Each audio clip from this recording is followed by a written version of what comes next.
అందరికీ నమస్కారం అండి. రామ్ గోపాల్ వర్మ గారు మీకోసమే ఈ పిట్ట కథ. అనగనగా ఆంధ్రప్రదేశ్లో ఒక జగన్మోహన్ రెడ్డి ఉండేవాడు. అతనికి సీఎం అవ్వాలని ఒక పిచ్చి, అంటే ప్రజలకు సేవ చేయాలని కాదు, సీఎం అవ్వాలని చెప్పి పిచ్చి. ఆ పిచ్చితో వాళ్ళ నాన్న చనిపోయిన తర్వాత వాళ్ళ అమ్మని చెల్లిని అడ్డు పెట్టుకొని, ఎందుకంటే వాళ్ళ నాన్న చనిపోయిన తర్వాత అతనైతే జైలుకైతే వెళ్ళాడు. జైల్లో కొన్ని నెలలు అయితే ఉన్నాడు. ఆ కొన్ని నెలలు కూడా పార్టీని బతికించింది ఎవరు అంటే వైఎస్ షర్మిల, వైఎస్ విజయమ్మ గారే. ఇక్కడెక్కడ భారతి గారు రాలా, వీళ్ళిద్దరూ పార్టీ కోసం ఎంత కష్టపడ్డారో వైఎస్ఆర్సీపీ పార్టీ కార్యకర్తలందరికీ కూడా తెలుసు. కానీ ఈరోజు జగన్మోహన్ రెడ్డి వాళ్ళని ఒక గడ్డి పరకలాగా తీసి బయటపడేసి వాళ్ళ మీదే కేసులు వేస్తున్నాడు.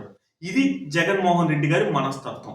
వాళ్ళ విషయం అలా పెడితే గవర్నమెంట్ ఆఫీసర్స్ ఇతను ఏం చెప్తే అది చేశారు. ఐఏఎస్లు, ఐపీఎస్లు.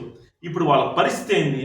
గతంలో ఒక ఆవిడ జైలుకి వెళ్ళొచ్చి కూడా మళ్ళీ జగన్మోహన్ రెడ్డి ఏం చెప్తే అది చేసింది. ఆవిడ పరిస్థితి ఇప్పుడు ఏంటి?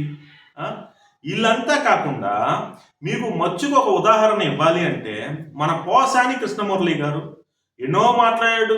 పవన్ కళ్యాణ్ అన్నాడు, చంద్రబాబు నాయుడు అన్నాడు, లోకేష్ అన్నాడు, ఆఖరికి 2 చేతులు దండం పెట్టి జీవితంలో నేను ఇంకా రాజకీయాల గురించి మాట్లాడను అని అన్నాడు. ఇది జగన్మోహన్ రెడ్డి క్యారెక్టర్.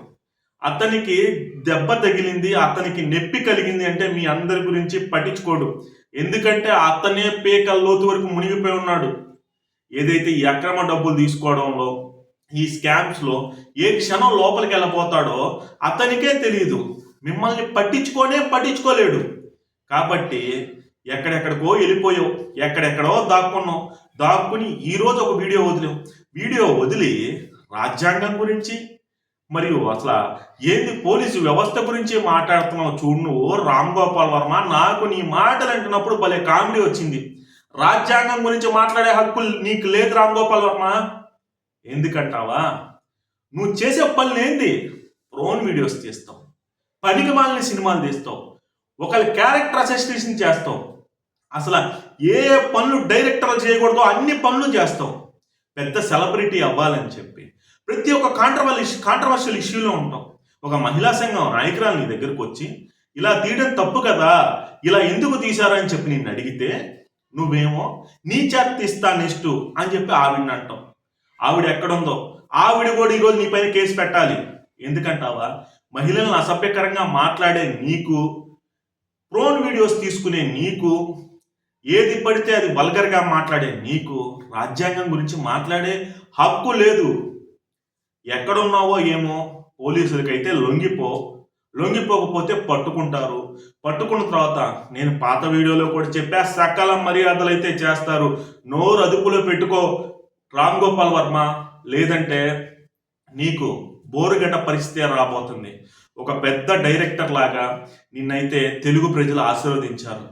నీ హెడ్ వెయిట్తో దాన్ని మొత్తం నాశనం చేసుకుని జగన్ లాంటి వాళ్ళకి సపోర్ట్ చేస్తూ చంద్రబాబు నాయుడిని, లోకేష్ని, తెలుగుదేశం పార్టీ నాయకుల్ని, పవన్ కళ్యాణ్ని వీళ్ళందరినీ కూడా క్రిటిసైజ్ చేస్తూ ఇష్టం వచ్చినట్టు మాట్లాడుతూ నానా బూతులు తిడుతూ వల్గర్ పోస్టింగులు పెడుతూ నీకు నువ్వు దిగజారిపోయావు రామ్ గోపాల్ వర్మ. ఇకనైనా సరే పోసాని కృష్ణమురళి తెలుసుకున్నట్టు నువ్వు కూడా తప్పు తెలుసుకుంటే ఉన్నంతకాలం హ్యాపీగా ఉంటావు. తప్పు తెలుసుకోక మళ్ళీ జగన్మోహన్ రెడ్డికి సపోర్ట్ చేస్తే నిన్ను ఆ దేవుడు కూడా కాపాడలేడు.